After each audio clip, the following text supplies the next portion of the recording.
First, we have breaking news tonight. The Uvalde CISD Chief of Police is answering questions about the delayed response to last month's deadly school shooting.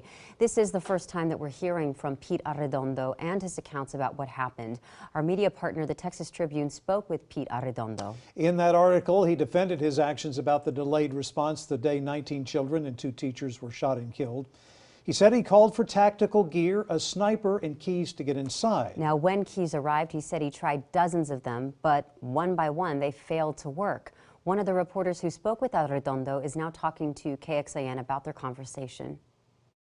There is one other major takeaway, and that is that state police and the governor had described Chief Arredondo as the incident commander, the man who was supposed to be in charge of the shooting response. Chief Arredondo to us was adamant that he was not the incident commander. He said that he did not assume a command function. He did not give anyone any orders at any point throughout the shooting. He wanted to make clear and clear up some suggestions that he had in some way halted the police response or ordered police not to stay in. He said, no, I was in the hallway the whole time trying to figure out how to get into that classroom. And that was what I felt was my important job at that time. He expressed tremendous sorrow.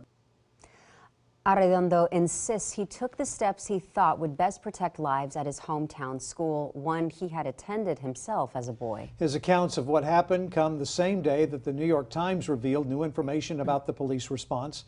New York Times is reporting that the police chief and other officers at the scene knew teachers and students were still alive while they waited to go inside. The paper is reporting this based on documents it reviewed, along with video that are part of this investigation. The New York Times goes on to report that armed officers were waiting for protective gear before confronting the gunman. We have a link to the Texas Tribune's article on our website, kxan.com.